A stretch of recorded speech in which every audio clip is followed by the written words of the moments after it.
Senator J.D. Vance wasting absolutely no time tackling the issues at the southern border. Whilst visiting the US-Mexico border in Arizona, he met with Border Patrol agents and ranchers, getting our first-hand view of just how bad the crisis is there.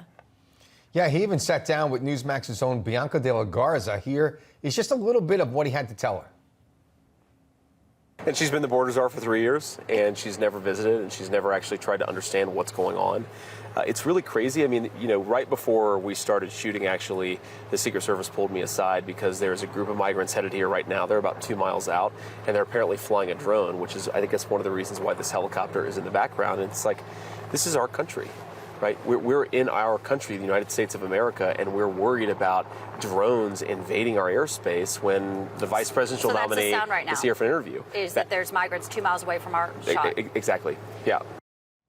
By the way, you can watch more of that interview later today at 11:30 on Saturday Report with Rita Cosby, one of our favorites. And I can only see that here on NEWSMAX. All right, we're going to continue the conversation and welcome in the former senior advisor to the Department of Homeland Security, Berney, as well as former DHS acting deputy chief of staff, LORA RIES. Good morning to both of you. Welcome to Wake Up America Weekend. Berney, I'll start with you. Bianca and Vance, they had to pause their interview over security concerns of illegals crossing nearby.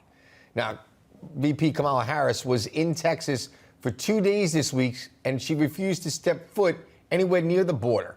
So why will she not address this issue? It's obviously on the minds of many Americans as we head into the election. Michael and Sarah, thank you for having me. And yes, I worked at DHS for quite a long time and also some other three-letter agencies. But the bottom line is the vice president, as we know her, was in her term for the last 3.5 years. And she was appointed border czar in 2021, and she did nothing. She has nothing to mark as her accomplishments. And personally, I believe that she would be a terrible president. Laura, she's actually released a new ad, though, on the border. Let's quickly take a look at some of this first. On the border, the choice is simple. Kamala Harris supports increasing the number of Border Patrol agents. Donald Trump blocked a bill to increase the number of Border Patrol agents. Kamala Harris supports investing in new technology to block fentanyl. So, Laura, when you look at that ad and compare it to her track record, what springs to mind? Well, that ad is actually laughable. Kamala Harris is on record, particularly when she was a senator, to oppose increase in border agents. She has equated ICE to be with the KKK when she was senator, and she's been absolutely absent in her role as vice president. And to claim that Donald Trump opposed more border measures, Donald Trump hasn't been in office for nearly 4 years. So I'm not sure what she's getting at there. It's simply not credible given his record when he was in office and her record while she is still in office. Yeah, and Berney, let me ask you this. I want to ask about the Fifth Circuit. Now, the Court of Appeals just overturned the lower court, which blocked Texas's floating wall in the Rio Grande, and that was obviously designed to stop migrants. A formal trial over it's going to begin in Tuesday, but I'm going to ask you how you think it's going to play out. But I want to ask a question first. Isn't the fact that Texas has to even do these things, take these measures, shows how badly this administration has failed the American people on the border? So there's that, and how do you think ultimately the court's going to decide? Well, first of all, I believe that Governor Abbott is doing everything he can. He has a responsibility to protect the people of Texas, and if the federal government doesn't do that, which the federal government is responsible for protecting our people, the governor has a responsibility to take that. So I applaud him. This is eventually going to have to go to the Supreme Court. You know, the Fifth Circuit and those lower courts down there, they are playing politics. And it's unfortunate, but the bottom line is eventually this is going to have to be driven to the Supreme Court, and that's where our new President Trump's going to have to make some adjustments and work on behalf of the American people. So our job is to protect the people, and right now the current administration is doing a very, very poor job of it.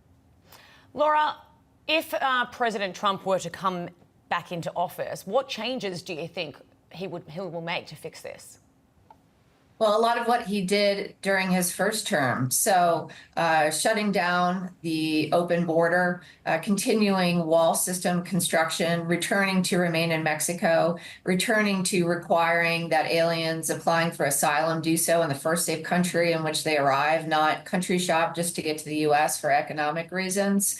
Applying severe pressure on China due to fentanyl and other issues that we're facing with China, going after the gangs, finding the terrorists who are already in this country, and deporting them, along with mass deportations. I mean, when we're talking over 10 million illegal aliens who've come in just while Biden has been in office, for the very first time, Americans are asking for mass deportations, and it's needed because American citizens are suffering economically, their personal safety due to the crime, the drugs, overflowing schools, overflowing emergency rooms, and we can't pay for this. No country can sustain this. Yeah. No, it isn't sustainable, and I think that when you talk about the border and the migrant crisis, it dovetails with the economy because one of the major aspects that often is lost in the conversation, it's not just the danger to Americans, it's also the cost to Americans, and people are hurting. So as more and more communities are struggling to get by to buy their own gas in the car and groceries for their own table, they see migrants getting, giveaways, and it's a double-edged sword, I think, that ultimately by September, October, into that November 5th election is going to be what everyone's talking about. We're going to have to leave it there, though. Berney Flowers and LORA RIES, thank you so much. Your insight was excellent. Thank you. Thanks for having us.